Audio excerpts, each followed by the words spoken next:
Supreme court ने एक बात साफ कर दी है कि ये देश संविधान से चलेगा, ये देश बुलडोजर से नहीं चलेगा।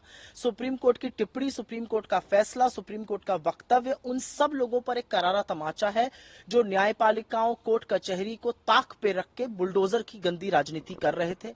मेरा अपना मानना है कि सुप्रीम कोर्ट ने नफरत की तरह जो बुलडोजर को यूज किया जा रहा था एक समुदाय विशेष के खिलाफ, एक वर्ग विशेष के खिलाफ, उस पर रोक लगाई है। ये असलियत है कि बुलडोजर चलाने जैसे काम अराजक तत्व, गुंडे, मवाली करते हैं, चुने हुए मुख्यमंत्री नहीं करते हैं।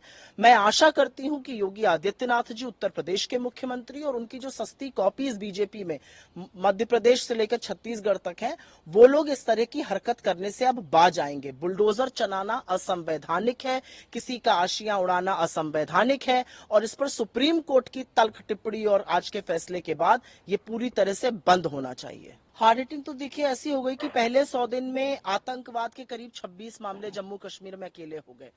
पहले ही 100 दिन में हमने देखा कि 38 ट्रेन रेल हादसों का शिकार हुई, 21 लोगों की मौत हुई, 21 जांबाज हमारे शहीद हुए। पहले ही 100 दिन में 157 महिलाओं के खिलाफ जघन्य अपराध के, जघन्य रेप के मामले सामने आए।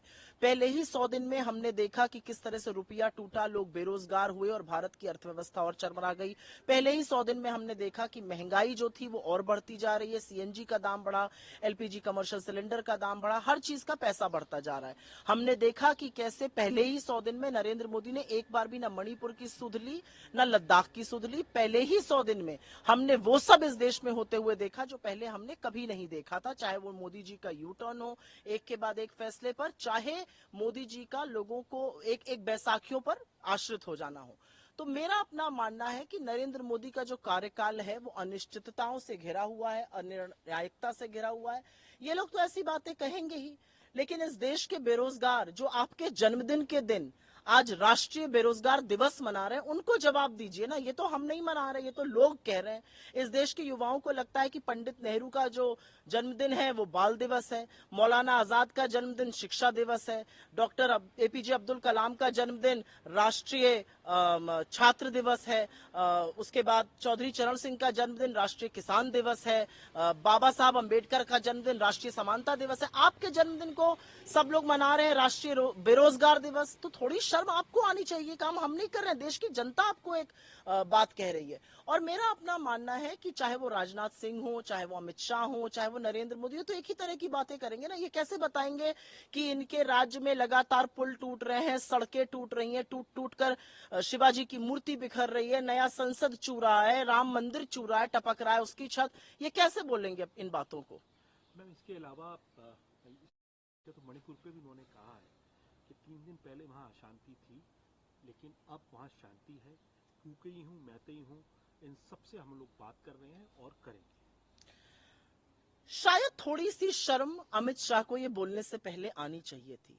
इस देश का एक राज्य है, ये इंटरनल सिक्योरिटी का मामला है, सिविल वॉर जैसी कंडीशंस बनी हुई हैं। और अमित शाह कह रहे हैं कि 3 दिन पहले अशांति थी, अब शांति हो गई है। 16 महीने से मणिपुर जल रहा है, पिछले 2 हफ्ते में 12 लोगों की मौत हुई है, इंटरनेट अभी भी बैन है, कई जिलों में आज भी कर्फ्यू लगा हुआ है। असलियत यह है कि मणिपुर में अब युवाओं के हाथ में आरपीजी है, ड्रोन और रॉकेट से हमले हो रहे हैं, सशस्त्र बलों को हमला करके उनके हथियार छीने जा रहे हैं। किस तरह की बातें अमित शाह कर रहे हैं? मुझे ऐसा लगता है कि यह सरकार बिल्कुल मुगालते पर है, मणिपुर को उसके हाल पर छोड़ दिया गया है। और असलियत यह है कि मणिपुर का जलना इस सरकार की सबसे बड़ी विफलता की निशानी है। आखिरी सवाल, कांग्रेस के अध्यक्ष जो बयान राहुल गांधी को लेकर दिए हैं, उस पर सख्त कार्रवाई वो करे, और ये भी मांग कर रही है कि इस तरीके की अगर बातों पे कार्रवाई नहीं होती है तो ये समझा जाएगा कि आपकी शय है। लोकतंत्र में जहां पर हिंसा की लेश मात्र जगह नहीं है, वहां पर एक आदमी कहता है राहुल गांधी की जबान काट के ले आओ, मैं 11 लाख दूंगा। दूसरा आदमी कहता है कि राहुल गांधी का वो हाल होगा जो उनकी दादी का हश्र हुआ। तीसरा आदमी राहुल गांधी जी को आतंकी बुला रहा है। चुने हुए सांसद को, नेता प्रतिपक्ष को इस तरह की बयानबाजी करना उनके खिलाफ, क्या बीजेपी इसका समर्थन करती है? क्या जो लोग राहुल गांधी को आतंकी बुला रहे हैं वो उन लोगों का तिरस्कार नहीं कर रहे हैं जिन्होंने राहुल गांधी को चुना है? क्या वो समूचे विपक्ष को आतंकी नहीं कह रहे हैं? और मेरा अपना मानना है कि जिस लोकतांत्रिक व्यवस्था के बावजूद इसी घृणा के चलते राजीव जी की, इंदिरा जी की, महात्मा गांधी की शहादत हुई। ऐसे में हम इसको कैसे बर्दाश्त कर सकते हैं?